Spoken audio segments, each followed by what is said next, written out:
प्रिय छात्रों, आराधना हिंदी साहित्य में आपका स्वागत है। दीर्घ उत्तरीय प्रश्नों को लेकर प्रस्तुत है। पहला प्रश्न है, गोरखनाथ के काव्य की प्रमुख प्रवृत्तियों का उल्लेख कीजिए। तो उत्तर होगा कि गोरखनाथ नाथ पंथ के प्रमुख संत और योगी थे। उनके काव्य में आध्यात्मिकता, योग और जीवन दर्शन का गहरा प्रभाव दिखाई देता है। गोरखनाथ के काव्य की प्रमुख प्रवृत्तियाँ इस प्रकार है। पहला है योग और साधना की प्रधानता। गोरखनाथ के काव्य में हठ योग, कुंडलिनी, जागरण और साधना के मार्ग का विशेष महत्व है। उन्होंने शरीर और मन को साधने पर बल दिया है। दूसरा है आत्मज्ञान और अद्वैत भाव। उनके काव्य में आत्मा और परमात्मा की एकता, अद्वैत का विचार मिलता है और वे आत्मज्ञान को मोक्ष का मार्ग मानते हैं। तीसरा रहस्यवाद, मिस्टिसिज्म। गोरखनाथ की रचनाएं रहस्यमय और प्रतीकात्मक हैं, जिनमें गूढ़ आध्यात्मिक संकेत छिपे होते हैं। चौथा, सामाजिक सुधार की भावना। उन्होंने जाति पाति, आडंबर और रूढ़ियों का विरोध किया तथा सच्चे और सरल जीवन पर जोर दिया। पांचवा है गुरु महिमा। गुरु को उन्होंने अत्यंत महत्वपूर्ण बताया और उनके अनुसार गुरु के बिना ज्ञान प्राप्त करना कठिन है। सिक्स्थ है सहज और लोक भाषा का प्रयोग। गोरखनाथ ने अपने काव्य में सरल भाषा, सदुपड़ी लोक भाषा का प्रयोग किया, जिसमें आम जन भी समझ सके। वैराग्य और संसार की नश्वरता। उन्होंने संसार को नश्वर बताया और वैराग्य अपनाने की प्रेरणा दी। निष्कर्ष यह है कि गोरखनाथ का काव्य योग, आध्यात्मिक, सामाजिक चेतना का अद्भुत संगम है, जो आज भी जीवन को सही दिशा देने में सहायक है। धन्यवाद। दूसरा प्रश्न, गोरखनाथ की योग साधना की विशेषताओं का वर्णन कीजिए। तो उत्तर होगा, गोरखनाथ नाथ संप्रदाय के महान योगी थे। उनकी योग साधना मुख्यतः हठ योग पर आधारित है, जिसमें शरीर, मन और आत्मा के समन्वय पर बल दिया गया है। उनकी योग साधना की प्रमुख विशेषताएं इस प्रकार हैं। पहला है हठ योग की प्रधानता। गोरखनाथ ने हठ योग को साधना का मुख्य आधार माना। इसमें आसन, प्राणायाम, बंध और मुद्रा के माध्यम से शरीर और मन को नियंत्रित किया जाता है। दूसरा है कुंडलिनी जागरण। उनकी साधना में कुंडलिनी शक्ति को जागृत करने पर विशेष बल दिया गया है, जिसमें आध्यात्मिक उन्नति होती है। तीसरा है इंद्रिय निग्रह और मन पर नियंत्रण। योग साधना के द्वारा इंद्रियों को वश में करना और मन को एकाग्र करना आवश्यक बताया गया है। चौथा है गुरु का महत्व।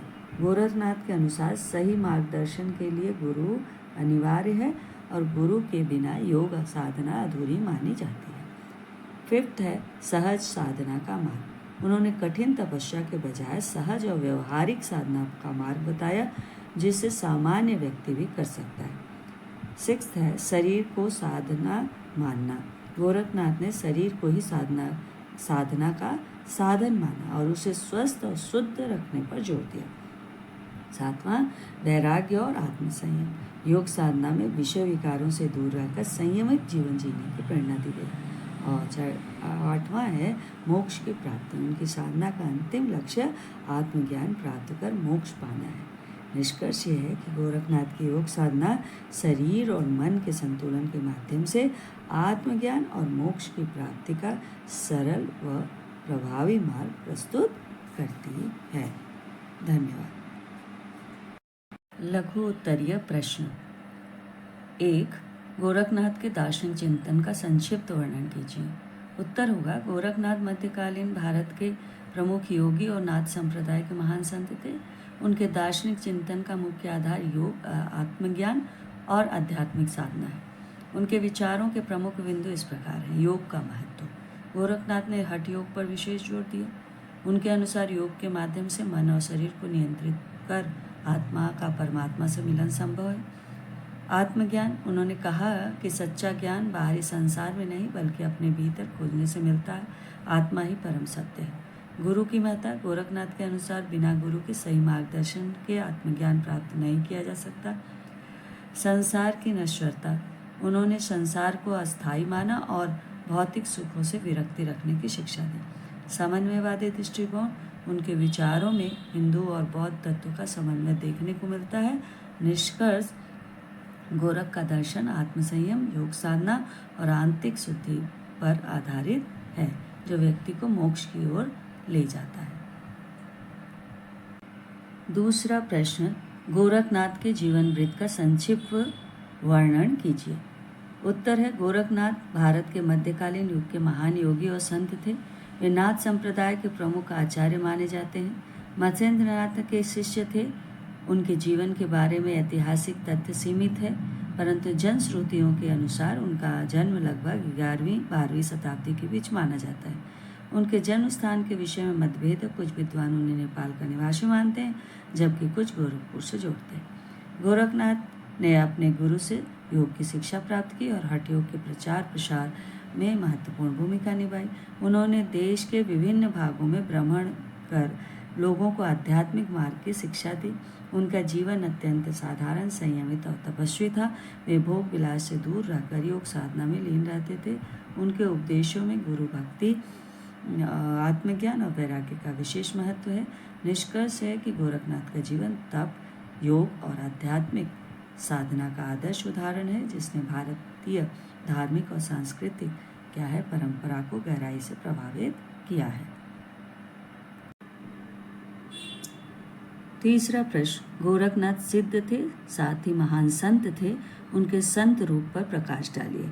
उत्तर है, गोरखनाथ केवल एक सिद्ध योगी ही नहीं बल्कि एक महान संत भी थे। उनके संत रूप में भक्ति, सरलता और लोक कल्याण की भावना प्रमुख रूप से दिखाई देती है। उनके संत रूप की विशेषताएं। भक्ति भावना। गोरखनाथ ने ईश्वर के प्रति सच्ची भक्ति पर जोर दिया। उनके अनुसार सच्ची साधना अंतःकरण की शुद्धि से होती है। सादगी और संयम। उनका जीवन अत्यंत सरल और त्यागमय था। वे भोग विलास से दूर रहकर संत जीवन जीते थे। लोक कल्याण की भावना। उन्होंने अपने उपदेशों के माध्यम से समाज को सही मार्ग दिखाया और लोगों के कल्याण के लिए कार्य किया। समता का संदेश। गोरखनाथ ने जाति पाति और ऊंच नीच के भेदभाव का विरोध किया और सभी को समान माना। नैतिक जीवन पर बल। उन्होंने सत्य, अहिंसा और सदाचार को संत जीवन का आधार बताया। और निष्कर्ष, गोरखनाथ का संत रूप उनके योगी स्वरूप जितना ही महत्वपूर्ण है। उन्होंने अपने जीवन और उपदेशों से समाज को भक्ति, नैतिकता और समानता का मार्ग दिखाया। धन्यवाद।